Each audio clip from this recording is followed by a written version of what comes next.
السلام علیکم ورحمت الله وبرکاته. په سعودي عرب کې ډیر غټ ظلم وشو چې زمونږ د پاکستان کوم وزیر اعظم د شهباز شریف چې هغه الته کې عمرې د پاره تلو او هغه سره الته کې داسې کومه کارنامه وشوله چې ټوله دنیا په دې وخت کې په چغو چغو جاړي او د پی ټی ای چې څومره هم ورکران دي په هغه باندې لعنت وري چې دوی ډیر غټ ظلم کړی دی ځکه چې هغه پاکه خوره ده او په پاکه خوره کې دومره سو غټ ظلم نه کوي. نو ملګرو که تاسو ځان د ټول واقعې نه پوره خبرول غواړئ که تاسو زمونږ چینل کنه وي نو زمونږ د چینل ما در سره سبسکرایب کړئ او خوا کې ور سره د ټلۍ بټن ووهئ چې تاسو ته زمونږ خبر ډیر زر در رسي. ملګرو پرون په سعودي عرب کې یو داسې دردناکه واقعه مخې ته راپېښه شوې وه چې کله هغه ویډیو زمونږ مسلمانانو وکتله نو موږ مسلمانانو ورته ډیر په چغو چغو ژړل او ډیر سخت پې خفه شو ځکه چې یو مسلمان له هم داسې کار نه پکار چې هغه په حرم شریف کې یو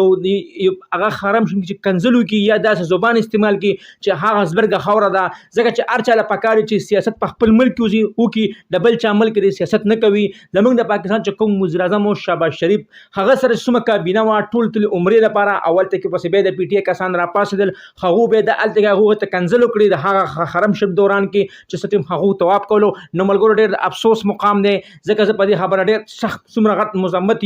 زه ډېر غټ مذمت کوم ځکه چې ډېر غټ ظلم شوی دی او ډېر عبرتناکه واقعه مخې ته راپېښه شوې ده. سیاست هر څه به موږ سیټ کړو نو ماشاءالله موږ زه په خپل صحافي ما زمونږ په زما د سیاست صحیح خبره نشته زه نه او زما یو پارټۍ سره تعلق نشته نه پی ټی ای سره یو سم نشته خو خبره به موږ هغه خبره کوو چې کومه خبره موږ په خپلو سترګو باندې لیدلې وي ځکه چې دا ډېر افسوس مقام دی. دې سره د پاکستان نوم هم بدنام شو دې سره د پاکستان عوام هم بدنام شو. نو ملګرو زه ډېر سخت خفه شوم او کله چې ما دا واقعه وکتله ما په چغو چغو ژړل ځکه چې هلته کې یوه پاکه خوره او پرې پاکه خوره باندې خلک هلته ځي او چې یو کس دې ځای نه تلي هلته کې عمرې دپاره تلي عمرې د خلک دې دپاره ځي چې زما ګناهونه کم شي. نو ملګرو 28مه شپه وه او په هغه شپه باندې ډېر غټ ظلم وشو او ډېره دردناکه واقعه مخې ته راپېښه شوه چې هلته کې د پاکستان کوم وزیر اعظم و هغه سره ډېر غټ ظلم وشو هغه څومره کابینه وه او زموږ چې کوم شازنبګ ټي چې دا په خپله د کوټې د بلوچستان اوسېدونکی دی دا یو نر او یو خو بهادر بلوچی دی چې د هلته کې یختم هم راښکلي دي. نو ملګرو ډېره غټه بېزتي کړې ده. ملګرو زه خو د سعودي عرب د حکومت نه همدغه مطالبه کوم چې تاسو زر تر زره هغه ظالمان گرفتار کړئ چې کومو ظالمانو هماغه په پاکه خوره باندې یو غلط الفاظ استعمال کړی دی. نو ملګرو